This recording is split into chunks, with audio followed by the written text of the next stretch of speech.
Hi everyone, this is Arcadius and welcome back to Naval. Today we'll be going over our first video in regards to a stats clash. Basically what I'll be doing is I'll be taking a look at all the statistics and numbers that we can find in-game for a specific type of ship at a specific tier, and we'll be comparing and contrasting those variables and information that we have. So for today, we're going to start out at the very beginning and be going over the very first cruisers that we can have. So these are going to be the tier 1 cruisers. And we're going to look at their health, their guns, their speed, their armor, all that kind of information. And we're going to compare it to each other to see which ships are better in some areas and which are worse, and vice versa. And take a look at pretty much everything that we can. There's not going to be any gameplay. Unfortunately, there's not really any way I can do the gameplay about that, but we will be looking at some numbers, and then for you who are more in depth to the game and not just here to really have fun, but are also interested in like the history and also just the technical information of each of these ships, it may actually end up helping you in game to know what their strengths and weaknesses are. So even if you are not a diehard Naval Creed fan, you might want to take a look at these once in a while just to see, okay, well, this ship has better range than this one, and this one has better armor. And you can try and address those facts to either know how to attack the enemy ship that you're facing, or if you should run away. But we'll go over that in a minute. But first, before that, we're going to go over some of the update information that came out. Now, it did come out a few days ago, considering this is a weekend video and the updates happened on a Wednesday for me. But we do have some more information, and some upcoming ships have been previewed, as well as one that has now been released. So we're going to start with the ones that kind of have been released and previewed. And that's going to lead us to the Russian battleship line. So as you're going down the tech tree, you have Ganga, then you have Imperatrice Maria, then you have Ismail, and then it splits off into two subgroups. You have the World War I Dreadnought line with Sinop, you have Navarino, you have Rostislav and Ekaterina. And then it also splits off into the World War II line, and we now have the ability to either play or look at all of the ships in that tech tree line. So we're going to take a look at those today. So the first one that you'll come to after Ismail is going to be Poltava. Now I won't be playing any of these ships and actually reviewing them until the entire line is out. So no reviews yet, but you can take a look at them. We've had Poltava for a while. She has the 14s, and she's a pretty long cruiser, but she's actually even smaller than Kronstadt. Actually, I can just take a look at her. Yep, here's Kronstadt with only 12-inch guns, yet she's bigger than Poltava, which has 14s. I actually really like the ship. It's a really fun ship at range, and yeah, like I said, more information when we actually review her, but if you don't already have her, definitely look into it. She's a pretty fun ship. After that, we have Lenin. Again, a very fun ship. It's pretty much a souped up Nelson with even more secondaries on the side and a lot better armor on the nose. And I have not had a bad game with her yet. I might have lost and sunk, but that doesn't mean I didn't have fun. And this is actually a pretty enjoyable ship as well. And then for this update, we were able to purchase and play Vladivostok, which is the tier 9, which is a lot smaller than Svetsky Soyuz, which is the upgraded and an altered version of Vladivostok. I guess you could call it the final version, and this one was pretty much the prototype. But it's literally a copy-paste Svetsky Soyuz, and that's not a bad thing, because if you equip her for full accuracy, she becomes a very nice sniper, and that is how I like to play her. Again, more information and stats when we go over them ourselves. By the time I actually get to the top tier battleships and everything like that, I'm hoping that like the new the American destroyers will be out, the new American cruisers will be out, all the other stuff that we've seen in the past or have had information on saying, oh, this will be coming out. Hopefully those will be actually out by that time. Now, when I actually do go over the statistics, they're not set in stone, Everything is still subject to change. Even the ships we've had in game forever are still changing now. So I can't really do much about that. And then I can't do much about ships that aren't in the game that I don't have any information on either. So yeah, can't do much there either. But we're gonna do with what we have. But Vladivostok is a very, very nice ship. And then we can actually see, but we cannot play yet, Kremlin. And now they did readjust the Russian, well, entire tech tree, honestly. Uh, you have the destroyers on this side over here now. You go from Novik to Krasny Kavkaz and then to Gnevny, not Novik to Gnevny. And then you have all the cruisers, and then you have the battleships on this side. So you have Ganga, Imperatrice Maria, Ismail, Sinop, Navarino, Rostislav, and Ekaterina. And here we have Poltava, Lenin, Vladivostok, and now Kremlin. Kremlin is the Russian battleship with 3 triple 457s, and she looks beautiful. If you're familiar with World of Warships, as I would assume at least some of you are, you understand how much power is behind this battleship in that game, and I am expecting similar results with this ship in this game as well. So I'm very excited for this ship to come out. Right now it's just a preview only, so we can't actually look at it, but we do have the ability to look at some stats if you are interested in that. We just can't look at armor or anything like that, but very excited for this ship to come out. Let's see what else. So we were able to play Vladivostok and look at Kremlin. We also have a couple new ships for the Japanese line, but these are still, again, only previews. So we have the new top tier Japanese tech tree line battleship, which is honestly interesting because it's a 9.5 matchmaking, not a 10.0. So she'll be tossed into 9.0 and 10.0 games. So you'll be even seeing her when you're in like a Missouri or an Iowa. Now I thought I would like this ship better than the tier 8 one, Hiraga, but honestly I don't actually see a real reason to play this ship. So let me just explain what I mean. So for Hiraga, we have the 2 twin 16s and we have the 2 triple 16s arranged in a very compact structure.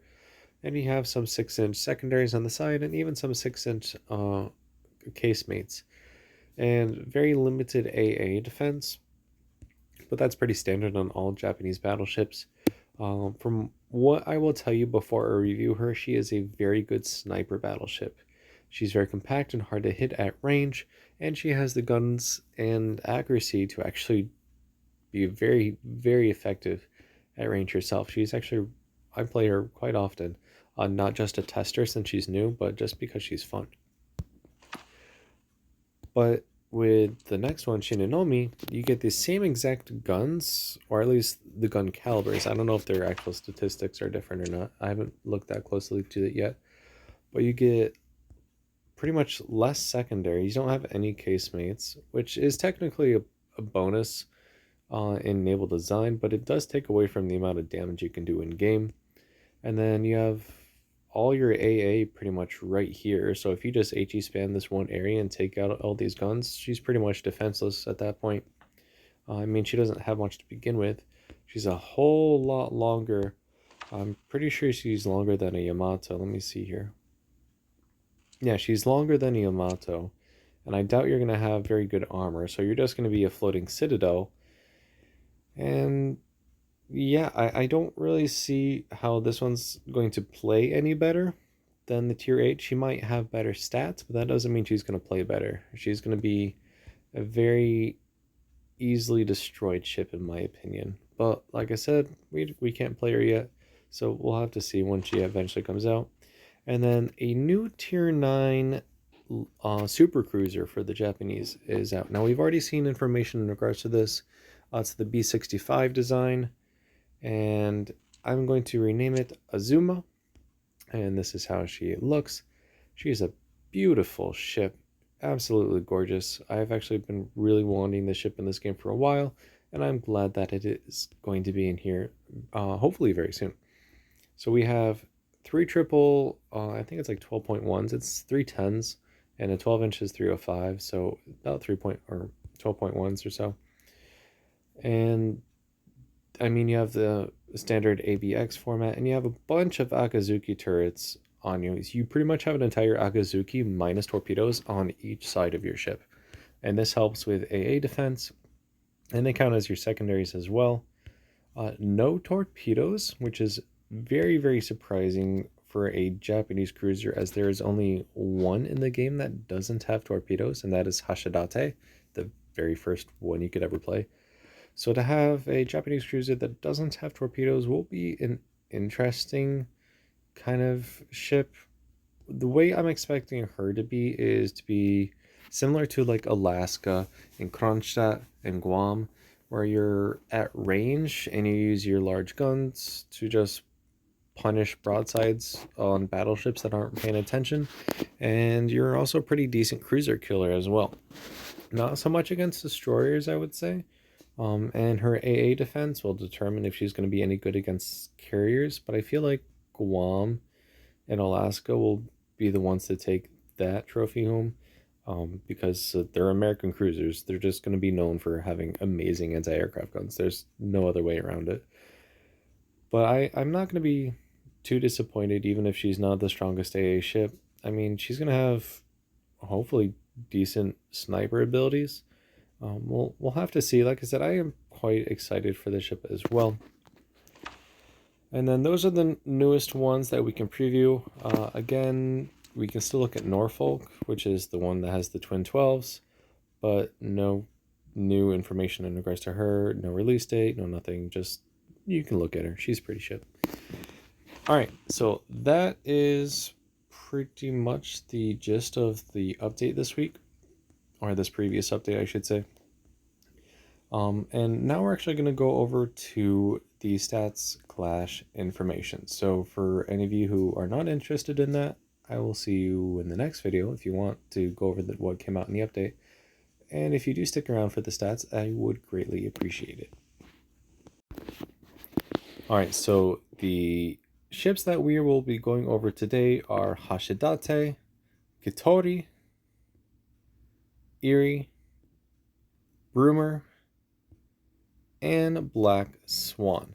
So these are the very first ships you can start with, all except Kitori, which is actually the next light cruiser or Japanese cruiser you can play after Hashidate. But the way that the matchmaking system works in game right now, to the best of my ability to understand it, is that it takes ships within 0.5 matchmaking plus or minus of the tier that it's going to play. So for what that means is, like, if you're in a tier 7 game, you can expect to see ships of 6.5, because that's 0.5 below. And you can also see ships of 7.5 and 7.6, which is... But yeah, the matchmaking of the game is somewhat hard to understand, and it's not always going to be perfect. So when I do these reviews, you're still going to be able to go against some other ships that I don't compare them against, because they're just so far out of range. I've literally had a game where I was in a super or a refit Yamato, a Kaishi, and I was in a game where there was an Agano. So I was in a 9.6 matchmaking battleship, but on my team there was a 6.5 matchmaking light cruiser. And yeah, it's hard to understand. For example, Katori, she's a 1.6 matchmaking. If you play any other ship that I'm about to go over, like Hashidate or Erie, you will only be facing other 1.0 ships, which does not include Katori. But if you, the player, plays Katori, it'll toss you into a 1.0 matchmaking game. But if you go up against, when you go up against Katori's, you'll be in a 2.0 matchmaking game. So these ships will never on their own face Katori unless you are the one playing Katori, if that makes sense. So like I said, it's not a perfect system, but we're going to try our best. And I've been playing the ships that are like at the 0.5 matchmaking. So like Pensacola at 6.5, you have Mogami at 7.5, Katori at 1.6. I'm going to be playing those to see what games they are tossed in the most often.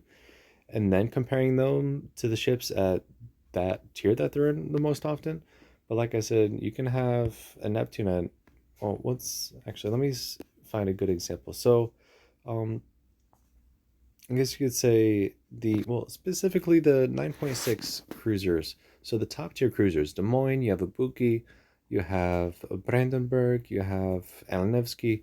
All those are 9.6 matchmaking cruisers. But I've seen those cruisers tossed into 10 and tier 9 games. But then you also have ships like Bismarck, which is an 8.2 battleship, which is sometimes tossed into matchmaking 10 games for whatever reason. It's the only battleship at that tier that's tossed into tier 10 games.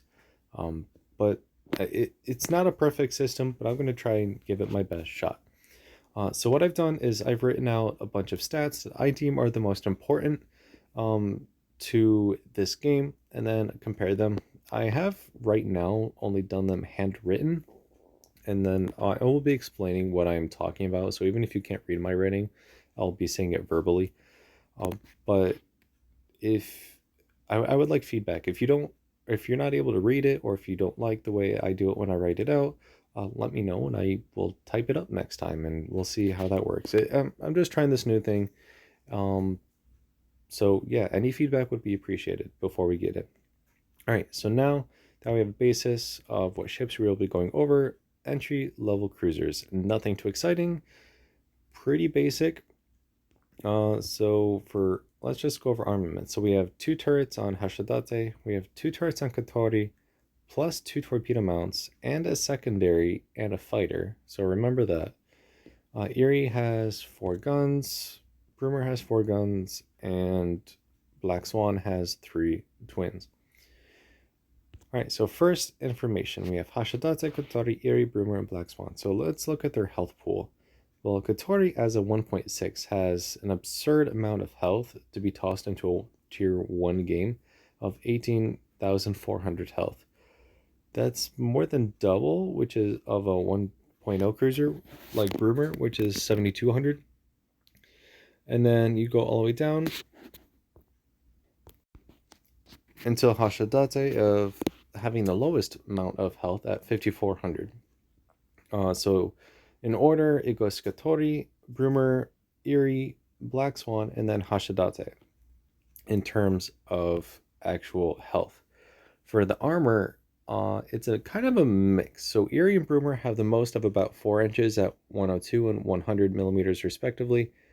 But that's maximum. That doesn't mean belt armor. So for belt armor, that's going to be the more important one. So if you have 4 inches maximum, that may mean it is only on the turret faces or some other areas. And so that doesn't necessarily give you a good idea of how thick the armor is. For the belt armor, that's the side armor. Hashidate has 30 millimeters, which is pretty much nothing. Katori has even less of 10. Erie has 88, which is about 3.5 or so, which is actually pretty decent. And Broomer has 40, and then Black Swan has 10. In game, at least at 1.0 matchmaking, you'll be primarily firing high explosive because there's not enough armor to arm armor-piercing shells. And so Erie and to an extent Broomer will actually shatter high explosive. So those are the targets that you may occasionally need to use armor piercing in, primarily on their broadsides. If you're just shooting the nose or the stern of the ship or the superstructure, use high explosive. It's going to do damage. And the amount of damage that these guns can do at this tier, they might be small guns, but there's not a lot of health for these ships. So even a little bit of damage will still do a ton of impact on each of these ships. Torpedo damage resistance. Some of the hulls, primarily cruisers, battleships, and carriers, no destroyers that I'm aware of, will have like a torpedo bulge to mitigate the amount of damage taken by a torpedo. None of these cruisers have it, so you don't really have to worry about that. Surface detection. So this means, well, from ship to ship, how far away do I, or how close I have to be to see you. Katori and Erie have the worst surface detection of 10.9 kilometers, so I can see you at almost 11 kilometers. However, Hashidate at 7.7 can sneak up to you within 7.7 kilometers and still not be seen. So when it comes to Hashidate versus Erie, Uh, Hashidate can see Eri before Eri can see Hashidate and can either choose to run away or start firing before Eri can. So, it surface detectability is a lot more important for destroyers, more than any other class in the game, but it's still important for other ships as well. And then, so in order, you have Kotori and Eri as having the worst.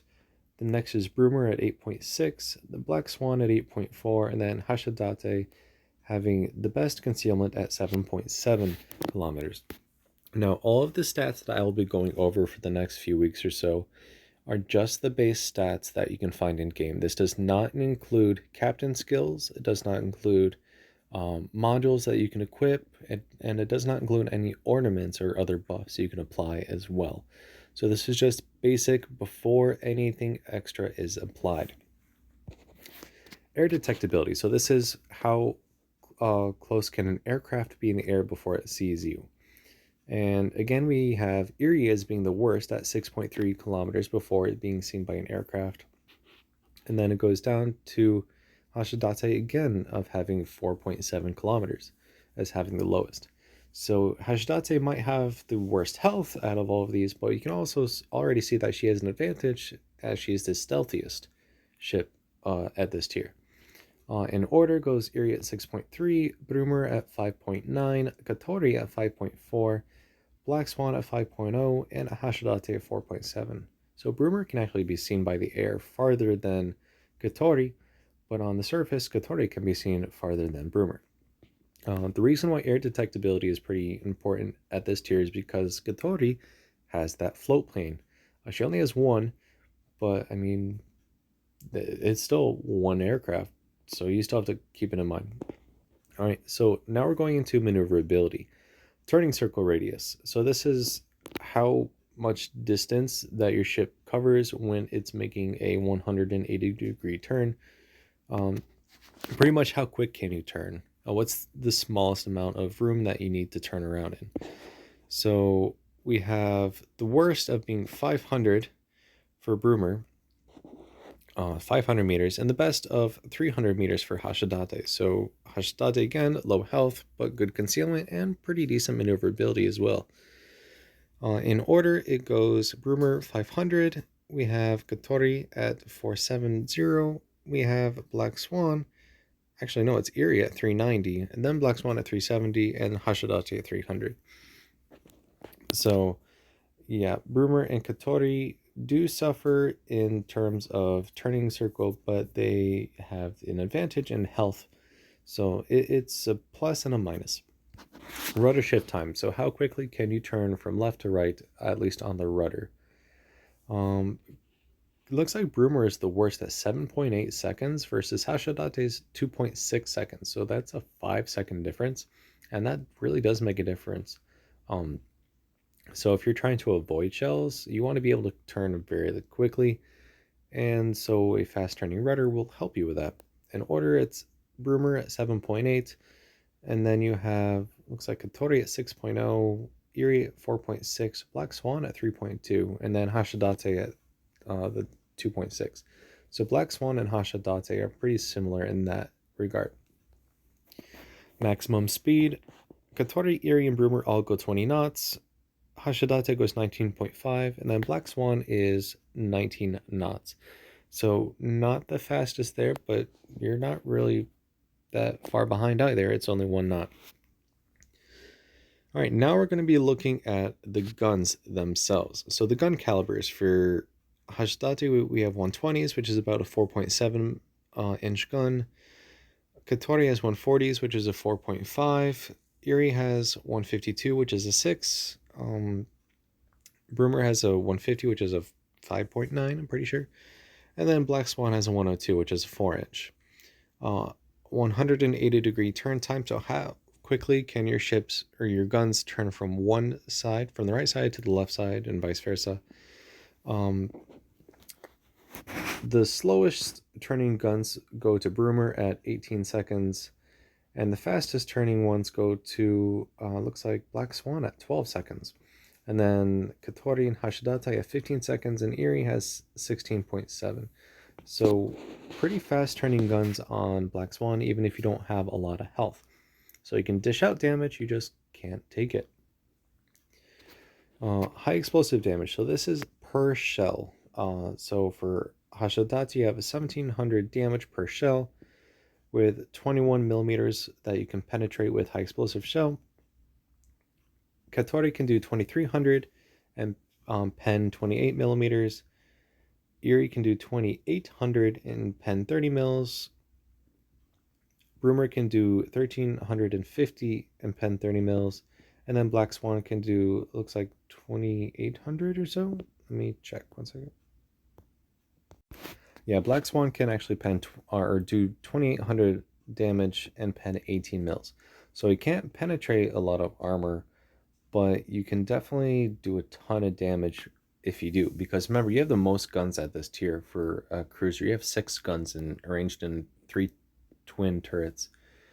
So that's a ton of damage. You can't pen that much though, but at this tier you don't have much armor. But this also goes back to what I was saying, where at this point you just switch to armor piercing, and you try and find a flat side and you shoot that. Fire chance. So what is the percentile of having your high explosive shell start a fire? Hashidate is 5.6%, Katori is 7.4%, Area is 11.1%, Broomer has only 4.1%, and Black Swan has 9.8%. So Broomer, not the best at starting fires, but yeah, it's not the only important part, but we'll look at that. So high explosive velocity. So the initial velocity of your shells, or how fast they leave the barrel, and head towards the target. So if you have, so for example, let's take a look at American, American cruiser or heavy cruiser shells. So they are pretty high angled. They take a while to get to the target. They're not very fast. They have pretty low shell velocity. However, if you also compare that against, let's say, Russian or a Soviet shell velocity, you have quite a difference, and you can hit targets at the same range 5 seconds faster sometimes than American cruisers. So how fast you can actually get the shells to the target does make a difference as well. So for Hashidate, it comes out at 919 meters per second, which is the fastest. And then you have Erie, which is the slowest, which has 762 meters per second. So you can see that's almost, 250 or so meters per second difference there. That is quite substantial. Then you have Kotori at 850, and then you have Broomer at 835, and Black Swan at 811. So it's quite a considerable difference between all of those and then Erie. So you have pretty slow shells on Erie, but they do pack a punch, and your armor is decent enough at this tier that you actually force other ships to switch to armor piercing. Shell weight, so how heavy your shell is. Hashidate is a 20 kilogram shell, Katori is a 38 kilogram, Erie is a 59 kilogram, Broomer has a 45 kilogram, and Black Swan has a measly 12 kilogram shell. Firing rate, how many rounds can I shoot from my gun in a minute? So Hashidate can fire at 11 rounds a minute, Katori can fire at 10 rounds a minute, Erie can fire at 7 rounds a minute, Broomer can do 10 rounds a minute as well, and then Black Swan can do 15 rounds a minute. So what that comes down to in terms of reload and seconds, Hashidate reloads in 5.4 seconds, Katori reloads in 6.0 seconds, Erie reloads in 8.5, Broomer reloads in 6, and then Black Swan reloads in 4 seconds. And that is pretty substantial. Now we're going to be looking at the alpha damage. So this is just how much maximum damage can you do firing one turret or one gun at one time. So for example, Hashidate has one turret in the very front. So if you're chasing a target, what is the maximum amount of damage, or the alpha damage, that you can do with high explosive? That would be 3,400 damage. For Katori, you have one turret up front, that'd be 4,600. Erie, you have 2 guns up front, which can do 5,600. Broomer can only fire 1 gun forward. She has 1 gun forward, 1 gun aft, and 2 amidships, but they can't fire forward or after. They're only broadsiding guns. And so you can only do 1350 damage there. And then Black Swan can fire 4 guns forward and do 11,200 damage.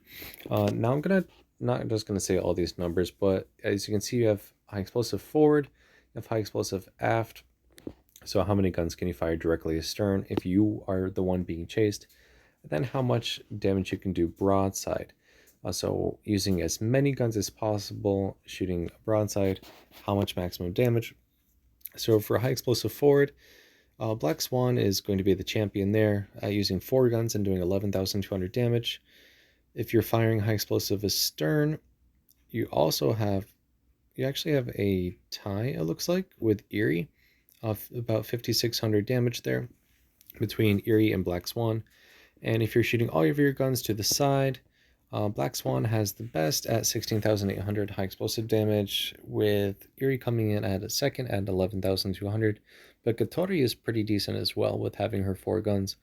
Broomer is going to have the least amount of damage, with only 4 guns doing about 5,400 damage. Armor piercing. Yeah, so it's the exact same thing, except armor piercing.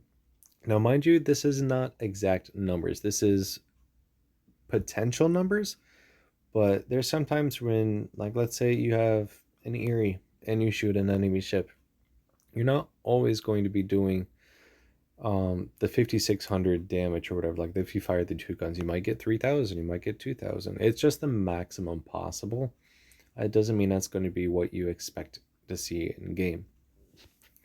So for armor piercing forward, it looks like Erie and Black Swan match again at about 6,800 damage maximum. Astern, though, Erie takes the lead at 6,800 because she has the 2 guns in the front, whereas Hashidate only has the 1 turret that has 2 guns instead of the 2 turrets with 4 guns. And then broadsiding, it actually looks like it's a close match between Erie and Broomer. So Broomer can't do much in terms of high explosive, but in armor piercing, she can do quite a bit of damage. And that's Erie with 13,600 damage and Broomer with 13,200 damage. And then you have Hashidate doing the least pretty much all across the board, except in high explosive. That's it in terms of Broomer. Again, these are just possibilities. That doesn't mean it's set in stone. You're not always going to get that. All right, so how many shells can we dish out from all of our guns in 1 minute with our fire rate? And so for Hashidate, we can send out 44 shells a minute. Katori, we can send out 40. Erie, we can send out 28. Broomer, we can send out 40. And Black Swan, we can dish out 90 shells. So yeah, Erie might have very similar damage numbers to Black Swan, but she can't light a candle to how many shells that Black Swan can send out. And that's what makes Black Swan one of my favorite ships, actually, in the game. All right, so the maximum number of fires. So we looked at the fire percent chance earlier, and we saw that some ships had pretty low, like Brimmer with 4.1, but we also had ships that were high, like Erie at 11.1%. So compared to the number of shells that we fire, how many fires can we expect to see? So for Hashidate, we can see 2 fires. Katori, we can see 2. Erie, we can see 3. Broomer, only 1. Black Swan has the ability to light 8 fires. So yeah, your guns on Black Swan are very, very, very powerful. Broadside weight. So you're dishing out, let's say, 44 shells at 20 kilograms each. That's about 80 kilograms you're firing from one side. Katori at 152 kilograms, Erie at 236 kilograms, Broomer at 180 kilograms, and Black Swan at only 72 kilograms. So Erie has a very heavy broadside, but the rate of fire means that she can't really fire that too quickly. Second, or main range, so this is how far your guns can fire. Broomer actually has the farthest range at 13.5 kilometers. She actually can just sit in the back, not even move, and just fire long range shots because you have actually pretty decent shell velocity as well. Not the fastest, but it's enough that you can just snipe at other targets and you're pretty much invincible because they can't hit you. when you're keeping them at range. So max range, Brumer has the farthest at 13.5 kilometers. Next is Kotori at 11.2. Then it's Erie at 9.6, Hashidate at 9.0, and then lastly Black Swan at 8.6. So Black Swan has to get close in order to do the possible damage. But I mean, if you're getting close, that means you're going to be shot at, and your accuracy of the enemy team is going to be going up, and you don't have a lot of health. So there's a two-edged sword there. Only one of these ships has a secondary. That's Kotori with a twin 5-inch or 127, and that only shoots out to 4.2 kilometers. It actually is. It's not a lot, but at this tier it is because, I mean, you don't have a lot of health. I'm going to keep repeating that because it's a very important factor. Within a couple salvos, your ship is usually sunk if you're being shot at. So to have a secondary finish up targets that you already shot at once or twice means you can move on pretty decently. Anti-aircraft guns. You're not going to see a lot of aircraft at this tier. You're only going to see the one Kotori float plane pretty much primarily. But that doesn't mean it's not a bad thing because there's still the air detectability. So if we're looking at anti-aircraft guns, Hashidate is pretty trash at only having 6 DPS or damage per second at a maximum of 5 kilometers, but she does have the most AA guns of having 7 of them. Kotori has 5, Erie has absolutely nothing, Brumer has 2 guns, and Black Swan has 4 AA guns. Brumer, even though it only has 2 AA guns, has the most damage of 44 damage per second, which puts her leagues out of the second highest of Kotori, which is only 9 DPS total. So you can kind of look here. The way that the information is set up is you have the number of AA guns, you have the long range AA guns range, the long range AA guns damage, the medium range, you have the medium damage, and you have the total of the long range and medium range combined, and then short range damage, and then total altogether. Kind of confusing, but that's the way I wanted to have it. And then you just have to pay attention to the last column to really see what your damage numbers are going to be.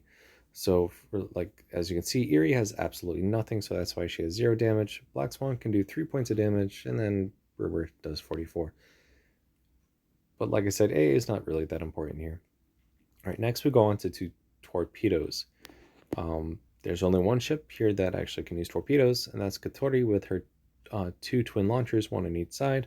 They are a caliber of 533 millimeters, which is, I believe, 21 inches. I think. I don't know. Torp range, you can go out to 6 kilometers. Torp speed is 57 knots. The rate of fire is 1.5 rounds a minute, which breaks down to about 40-second reload. The maximum damage of 1 torpedo is 6,400 damage. Maximum damage of 1 launcher, so that's technically 2 torpedoes since you have a twin launcher, is 12,800 damage. And then broadside, as many torpedoes as you can fire at 1 target at a time, is going to be also 12,800. Flood chance is 56.65%. I don't really understand what this number is because there's ships in the game that have a flood chance of over 100%, but you don't always get a flooding when you get hit a target. So I'm just going to write down the number. If someone knows what that actually means and return to the game, that would be nice. But I'm just going to write the number. And then how far away the torpedoes can be detected. This is also an important number for destroyers. So for Kotori, it's 1.7 kilometers. So the target can see the torpedo at 1.7 kilometers away. Now, the smaller that number is, the less time the enemy ship has to react to the torpedo to try and dodge it. Now, if you have a torpedo that can be seen from like 5 kilometers away, that gives you a ton of time to try and move, to adjust your speed, to try and avoid it the best of your ability. But if you have a really low detectability range in your torpedoes, they're very sneaky torpedoes. But if they're sneaky, they're usually pretty slow. But you can still do a ton of damage with them. And then aircraft. There's only one of these planes or aircraft ships that have aircraft, and that's the one fighter on Kotori. And yeah, so it's a fighter. It's a rank 6, it has 2000 health, and its speed is 162 knots. And it says she has 5 aircraft, but I don't think that's correct. I think she only has the 1. And then last but not least, just looking at the torpedoes itself. So if you were to go broadside to broadside with all of the ships that I just mentioned, Hashidate, Katori, Erie, Broomer, and Black Swan, and you launched 2 torpedoes at that, would you be able to sink the entire ship with those 2 torpedoes? So the maximum damage versus the health that the enemy ship has. So if Katori were to torpedo Hashidate, you'd be able to sink that without a problem.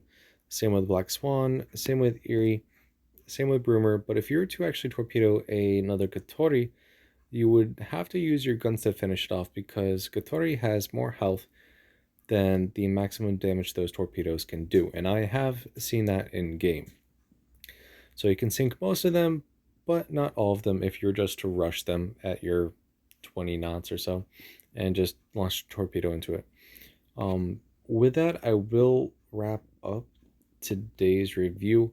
Let me know your thoughts on it and see if I can do anything better, if you want me to try and make it shorter. It was a pretty long video at past 40 minutes now. I'm sure there's going to be parts where you're not going to be able to understand me, because the way my recording app does it is it separates it into sections and then I combine those sections. But the gaps where it splits it into different sections, it actually eliminates that audio. So I'm sorry if you didn't hear part of what I was talking about, but the numbers are here so you can look at it yourself. Like I said, let me know what your thoughts are, if you want me to keep doing this, or if you don't, if you just want to see gameplay. I mean, there's not much more gameplay I can do without any more ships right now. But like I said, let me know in the comments below if there's anything you'd like me to add, anything you'd like me to take out, or if you just like the way it is and you want to see more in the future. So for next week, because these are only going to be weekly videos because there's so much information to look at and compare here, we're only going to do them weekly. And next ones we're going to do is the matchmaking tier 2 destroyers. So that's going to be Tachibana and Samson and Novik. So thank you for watching and take care.